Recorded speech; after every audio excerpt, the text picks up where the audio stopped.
Hi hello friends, welcome to Life Lines Library YouTube channel. ಇವತ್ತು ಒಂದು ಹೊಸ ವಿಷಯ, ಅದೇನೆಂದರೆ ದೀಪದ ಮಹತ್ವ ಅಂದರೆ ನಮ್ಮ ಜೀವನದಲ್ಲಿ ದೀಪ ಅಂದರೆ ಬಹಳ ಪ್ರಾಮುಖ್ಯತೆ. ಅದೊಂದು ಬೆಳಕು, ಅದೊಂದು ಶಕ್ತಿಯಾಗಿ ನಮ್ಮ ಕಣ್ಮುಂದೆ ಬರುತ್ತದೆ.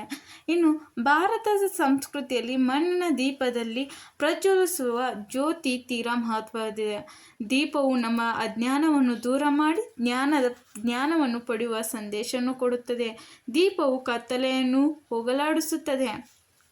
ಇನ್ನು ಮಣ್ಣಿನ ದೀಪವು ಮಣ್ಣಿನಿಂದಲೇ ತಯಾರಾದ ಮನುಷ್ಯನ ಶರೀರದ ಪ್ರತೀಕವಾಗಿದೆ. ಅದೇ ರೀತಿ ಅದರಲ್ಲಿರುವ ಎಣ್ಣೆ ಅವನ ಜೀವನ ಶಕ್ತಿಯ ಸಂಕೇತವಾಗಿದೆ.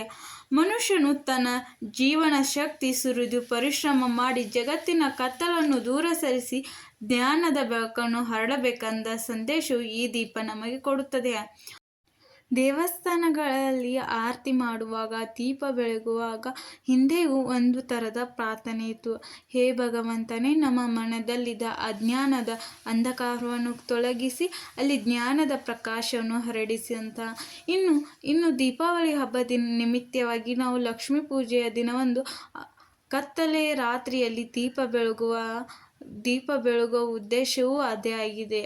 ಮನೆ ಎದುರಿನ ತುಳಸಿಗೆ ದೀಪವು ಬೆಳಗುತ್ತಾರೆ. ಹೊಸ ಕಾರ್ಯಕ್ರಮದ ಪ್ರಾರಂಭ ದೀಪ ಬೆಳಗ್ಗೆ ಮಾಡುತ್ತಾರೆ. ಒಳ್ಳೆಯ ಸಂಸ್ಕಾರಿ ಮಗನಿಗೆ ಕುಲದೀಪಕ ಎನ್ನುತ್ತಾರೆ. ಹೀಗೆ ಪ್ರತಿಯೊಂದು ಪರಂ ಜ್ಯೋತಿಯು ಬೆಳಗುವೆಂಬ ಆರತಿ ಮಾಡುವ ಹಿಂದೆಯೂ ಇದೇ ಭಾವವಿದೆ. ಇದೇ ನಮ್ಮ ಭಾರತದ ಸಂಸ್ಕೃತಿ ಹಿರಿಮೆ. ದೇವರ ಮನೆಯಲ್ಲಿ ದೀಪ ಹಚ್ಚುವಾಗ ಶುಭಂ ಕರೋತಿ ಕಲ್ಯಾಣಂ ಆರೋಗ್ಯಂ ಸುಖ ಸಂಪದ ಶತ್ರುಬುದ್ಧಿ ವಿನಾಶಾಯ ದೀಪಜ್ಯೋತಿರ್ ನಮಸ್ತುತೆ ಅನ್ನೋ ಮಂತ್ರವನ್ನು ಹೇಳಿ. ಒಳ್ಳೆಯದಾಗಲಿ.